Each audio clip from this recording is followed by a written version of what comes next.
My walking stick isn't just meant for hiking. It can also be used as a defense against wild predators. Stay tuned.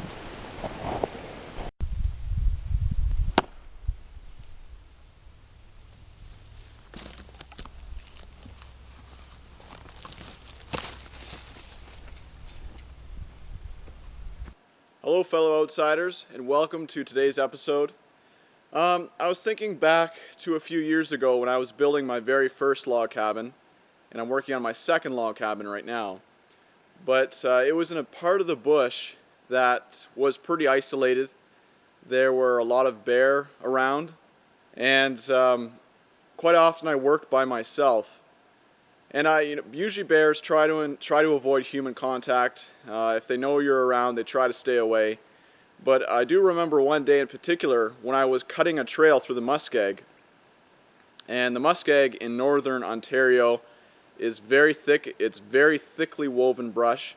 And it is harder to see more than an arm's length away because there's just so much stuff in the way. So many leaves and so many twigs. And they're all woven together, so it's extremely hard to move through. So I had to make a few trails when I was out there. And so I was hacking some trails very slowly. And near the end of the day, I just felt like something was behind me. I couldn't hear anything, but I just really felt that something was watching me. And so I turned around, and I saw a black bear standing in the trail that I had just made. And he was watching me very closely. The problem was that I was in the midst of the muskeg, and the only place that I could move was in the trail that I had made, and now this black bear was standing in my only escape route. And what amazed me the most about this encounter was how extremely quiet the bear was. I have always imagined bears and big animals to be quite loud when they move through the bush, but here's this black bear being able to move through the muskeg just like a ghost. And here I was, this skinny little human who couldn't walk through more than a few feet without sounding like a bunch of trees were falling down. But anyways, this bear had at some point come up behind me and was watching me and was trying to figure out what to make of me. And honestly, I think the bear was more curious than anything else. But all I had at the time was a machete in my hand, which I was using to clear the brush with. And the funny thing is that I actually brought a bear banger along with me, which is kind of like a flare, like an emergency flare, and it's meant to scare bears away if they're anywhere near you. I had my bear banger with me, but the problem is that I was paranoid of it going off in my pocket. So I hung it on a branch that was nearby, and it just so happened that the bear banger was between me and the bear, and I wasn't feeling all that motivated to go get it. So I ended up waving my machete above my head and just yelling at the bear. And actually, come to think of it, there was someone with me at that time, and they just had a bucksaw. So it's hard to threaten a bear with a bucksaw, and as equally hard to threaten a bear with a machete.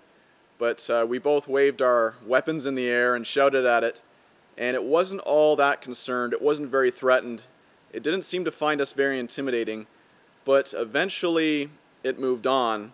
It looked like it was going to start coming towards us, but then it kind of gave up and wandered off. And so I started thinking from that day on, what weapon would I like to have in case I come across a bear again or an aggressive animal? And quite often, animals in the bush, they avoid humans. They're not a danger, but once in a while, you do hear of attacks, and quite often it's because the person provoked the animal, but there still are cases when people are attacked in the bush by bigger predators, possibly because they've misidentified them as a different animal, or they're desperate, or sick, but attacks do happen. And so it really got me thinking about what weapon I would like to have in my hands next time I saw a bear behind me. So it would be nice to have a chainsaw, I thought, but that causes problems. Of course, having a gun is good, but I don't carry guns. I thought about using my American felling axe, but the thing is, if you miss, then it's game over. And so I decided that probably the best tool that I could have to defend myself in the bush against a big predator is probably a good spear. And my thinking is that with a spear, you can create distance between you and the animal. And as well, if they lunge at you, it'll be their own weight that impales themselves on the spear. And so in that type of circumstance, the animal is really using their weight against themselves. And so I would consider the spear as more of a defensive tool. And if they lunge at you, then it's usually game over for them. And as well, a good spear can be used as more of a hiking stick when you're just walking through the bush, especially thicker parts where you need a little extra balance.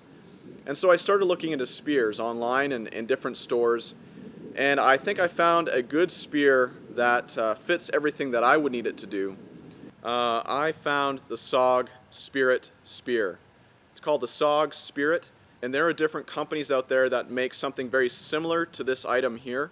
But I was reading the reviews, and many people loved this spear over all the others. The first thing that really impressed me with the SOG Spirit is that it comes in this compact form. A lot of spears, you buy them with the head and the handle, and which makes it very expensive for shipping, especially if you're in a different country. And as well, if the handle breaks, well then you have to find a new one, which could be difficult. And so I'm going to undo the sheath here, and the nylon sheath comes with it. You see that there's a small plastic handle on the end here. So I'm going to put this sheath down here, and you can unscrew the plastic handle. So all that's left is the spearhead, and this is solid steel. It's one piece, which means that it prevents breakage. A lot of spearheads I noticed had a couple of parts or had plastic pieces and would break. People talked about in the reviews that they weren't very good quality, but people agreed that the SOG Spirit held up to whatever punishment they threw at it. Now the great feature about this is that there's threads inside the spearhead. And so these threads are compatible with most broom handles that you can buy at the hardware store. And so I went to the hardware store and I bought myself a nice wooden handle, and I made sure it was straight because some of the handles have a bit of a curve to them depending on the characteristics of the wood and the quality of it. But I bought a wooden handle with a metal tip, and it's screwed in very easily. And so this compact spear screws onto your average broom handle, which also makes it a wonderful feature because if you ever end up breaking the broom handle, which probably over time you will, you just go out to the hardware store and you buy yourself another broom handle. So here's my broom handle, and now it has become my walking stick slash spear. Right here on the handle, you'll see that I have put some black electric tape, and this is to mark the balance point of the handle. You can see that's perfectly balanced right there, and that's because you want to throw it from the balance point, and that's where you'll be the most accurate. Another great feature of the Spirit is that if you don't have a broom handle, or say if your broom handle breaks while you're out in the bush, there's a set screw in the side of the spearhead here, and if you had the skills, you could fashion a spear shaft out of some wood that you have available in the bush, and you could use the set screw to keep it in place. Now that might be a little difficult for throwing because it's hard to make a straight shaft when you're out in the bush, but when you're in a pinch, you have a rough and ready spear. So that's pretty much everything that I can think of when it comes to the SOG Spirit. I think for the value and for the quality, it's the best that you can find, as well as for the price. It's very affordable. I bought this for 50 Canadian dollars, which in today's currency might translate to, I think, $35 American.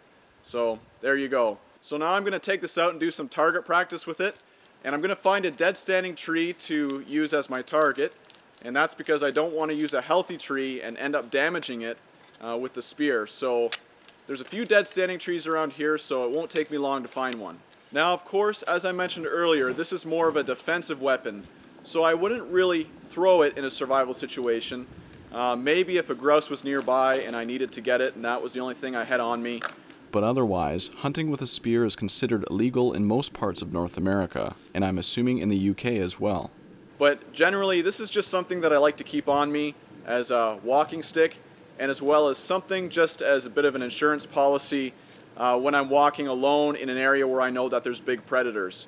And of course, a gun is probably the best thing, But in my mind, I think for a handheld weapon, the spear is probably the best bet for that type of situation at least. And so my throw is not very good, and so I'm not going to pretend that I'm very good at throwing this spear, but it's still good to practice and to get the feel for it anyway.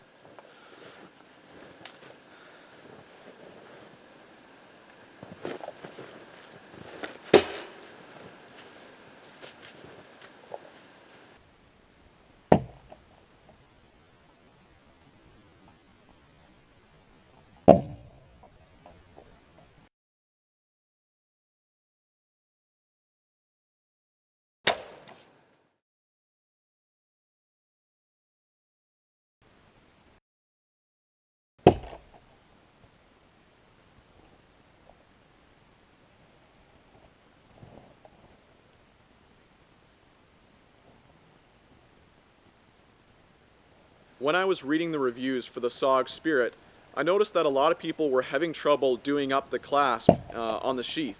And it is quite tight, it's hard to do up. And a lot of people just gave up and said it's probably a defect with the manufacturer. But after fiddling around with it myself, I noticed that although it was quite hard to do up, it just takes a bit of work. And so I bent the sheath a little bit more towards the clasp, and that gave me just enough slack for me to be able to do the spearhead up.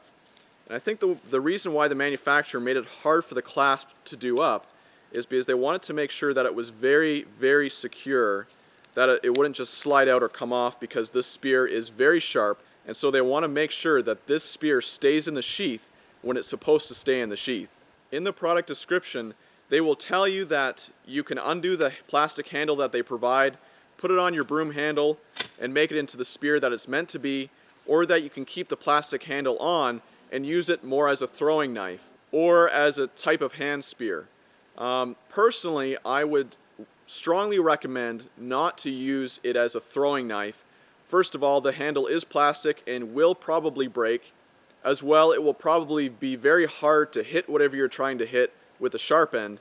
Who knows how it will hit, and especially on a day like today, when there's nothing but snow around, that's a pretty good way for me to lose my spear.